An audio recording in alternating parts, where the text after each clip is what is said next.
temperature today. The power company's decided that they're going to turn the power off for the day. So versus sit around and do nothing, and I can't work because I work remotely, I thought we'll go for a bit of a cruise in the Dodge with Cranky, our little puppy, and yeah, let's see how we go. I'll take you along with us today. This is our 1958 Dodge, custom oil. You see Cranky in the front seat. There he is. So hey Cranky. Looking really nice actually. We polished it up for my niece's wedding last year. First time I'd ever polished it. Just warming up now. So those who don't know, there's a few other videos on the channel.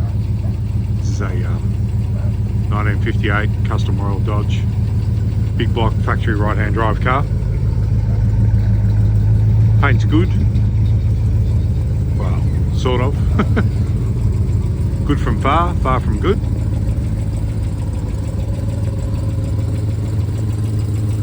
Can't get that header to seal, but that's alright. Let's have a look under the hood.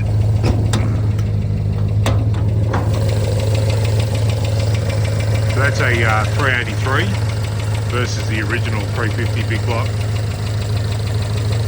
Sniper EFI, electronic control distributor, 200 amp alternator. Looks busy under there, because it is. Alright, let's go for a cruise. Alright, here we go. So this thing is a push button auto car. It's pretty easy to drive. Gonna get a little bit of rain, which is expected, it's winter.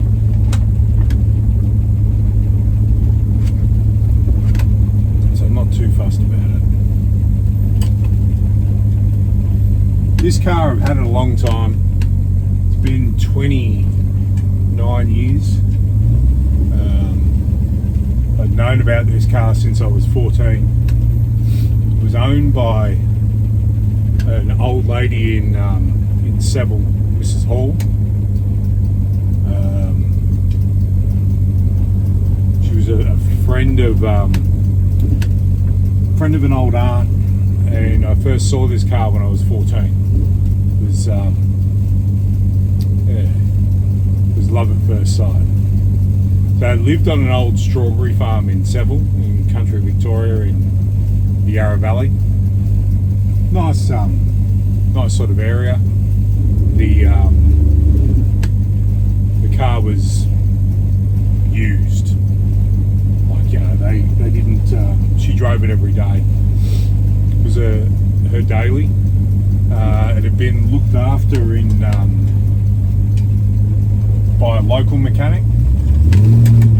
And you know, they've made a few mods and done a few things, and you can just drive past the work crews now. I don't know whether you can see that in the back window. I don't know what the hell they're doing. There's a lot of them.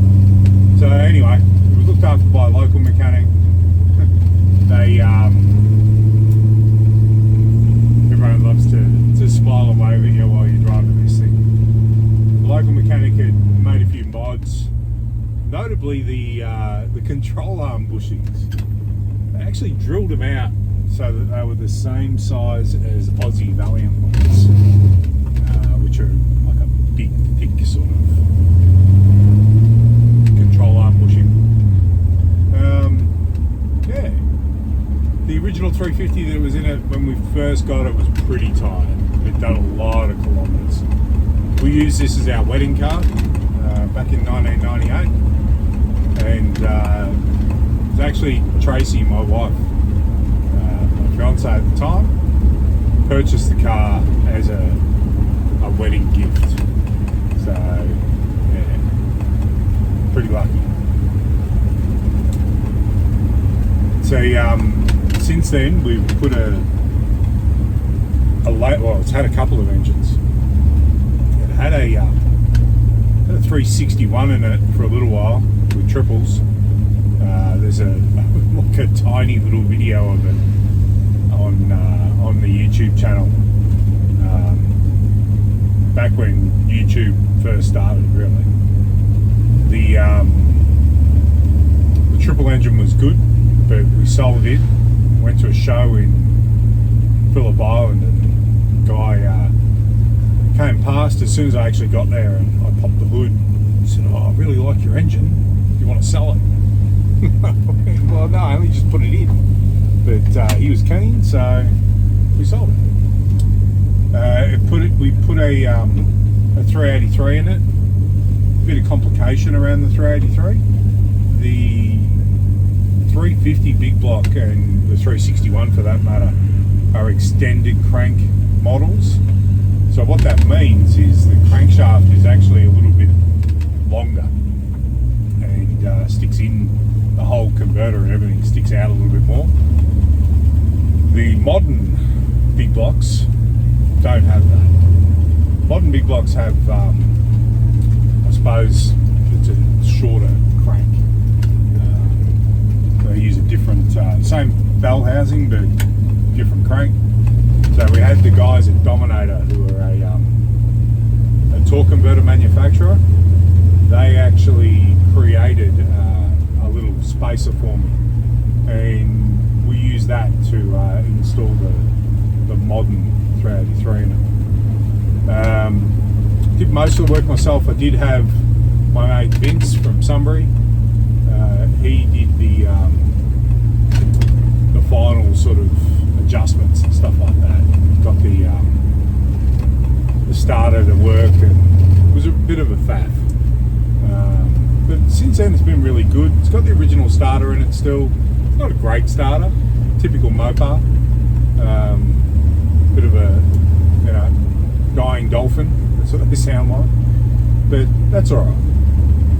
So the plan is I had my 350 rebuilt by a mate of mine, Warlord, who he used to be a crew chief for Sano Crane Top Fuel Car here in Australia. He was also had his own engine shop, and on the side he sort of builds engines. He's a real old school guy. Love Ray, he's a good guy. He built another engine for me.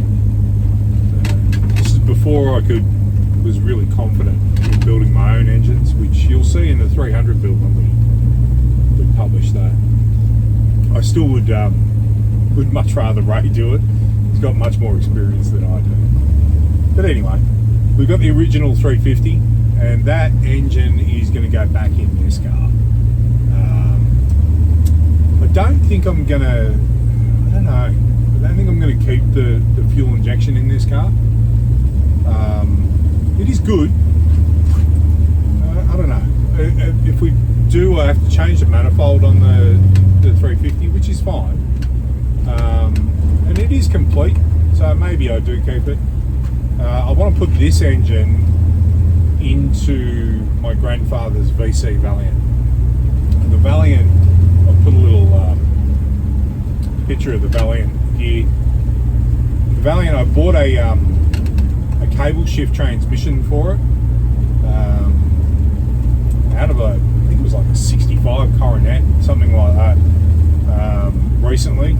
It's got an LSD in it, and I want to build that for my son, Xander. So that was my grandfather's car. He bought it new in '66. It's just a base Valiant, nothing special, but it's got a lot of sentimental value to us. So that's one of the builds that we'll do. It's got to find some space up here in Lakes Entrance to do a build. We don't have, like I said in the last video, we don't have anywhere to work. We have somewhere to store the car and somewhere to store my tools, but not a work area. And I don't blame, I live with my in-laws now. We're up here supporting them, and I don't blame Dad. It's, I don't particularly really want to be working in his garage. His garage, as you saw in the last video, is quite clean and neat, and even at the start of this video you would have seen a bit of it in the background. So I don't want to be pulling engines and messing around. So I'll find somewhere to work and we'll get a few of these projects going.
Go and check out Metung. I've been there once. Went there on a boat actually. Never driven there. So we'll go and have a look. Go and get some breakfast. Go for a little walk. Show you around.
John had a Ford Capri race car. We'll put a little insert here so you can see what it looked like. Interesting, you don't see many of them around.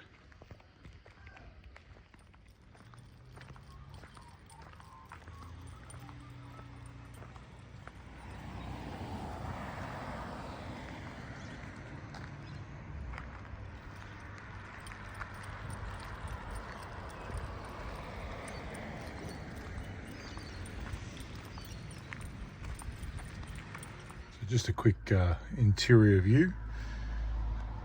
There's our little Missy dog. You can see down here, this is the Sniper and the factory right-hand drive dash. Something, if it can focus, there we go. That is a 1km/h speedo. It's really, really rare. Came from South America. As you can see, the interior is pretty good. It's a nice black and white original interior. Do need to repair the seat. Unfortunately, there's a bit of a tear. But, you know, it's an old car. That's what happens. Let's start her up. Okay, turn the immobilizer off.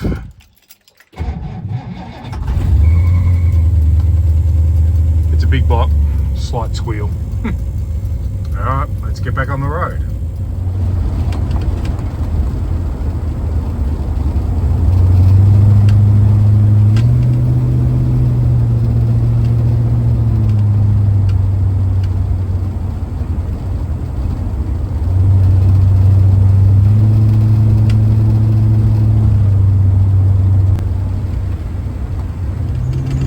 This old girl's pretty amazing, really.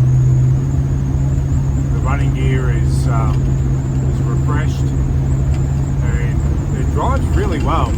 I would love to do something about the suspension. I had a couple of thoughts on it.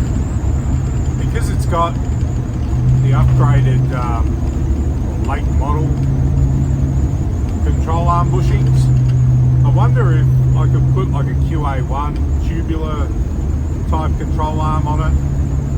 I don't really know, you know. There's some talk of being able to use a thicker torsion bar, but couldn't confirm it. I had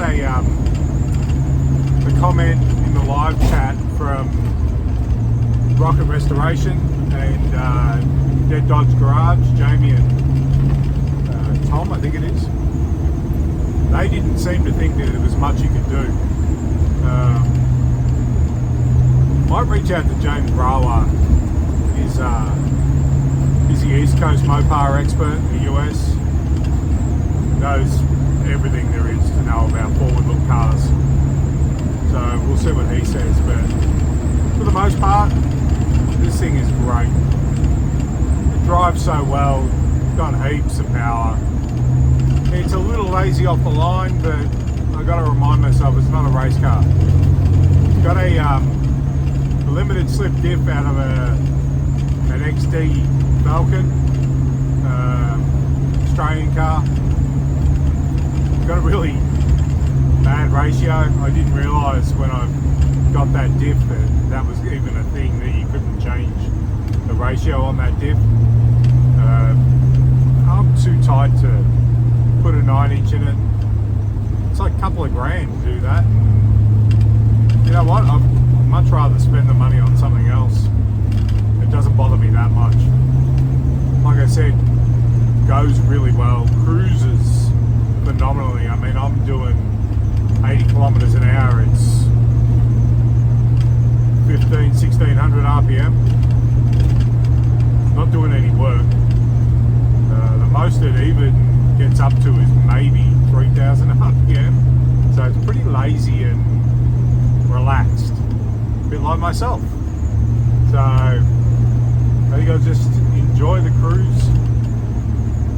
And yeah, you could drive this thing to Queensland if you wanted to. Might cost you a little bit in fuel. It does like to drink. Well, here we are, we're coming out of an 80 zone. Might need to get up to 100. Just give it a bit of a boot. A bit of noise, and you know, all of a sudden you're doing 100, maybe even 110, allegedly. I'll check back in when we come back into Lake's entrance. I'll flip the camera around.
Donuts,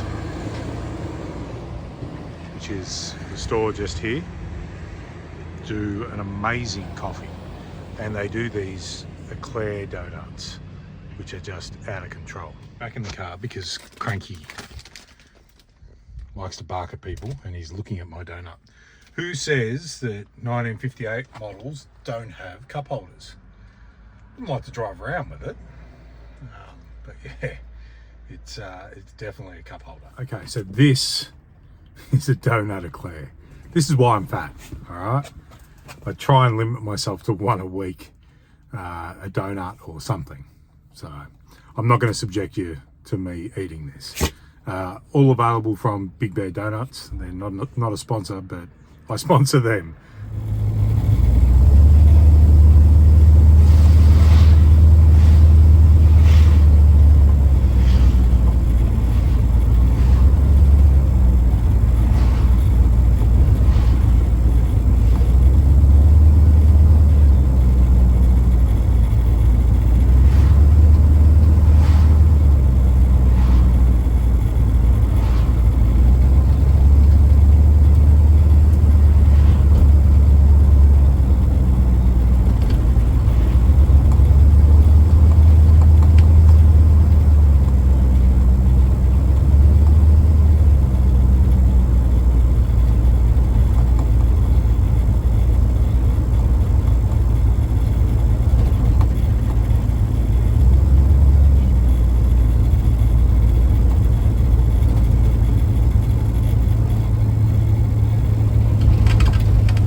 So she's all back in the shed, ready to cool down and get tucked away.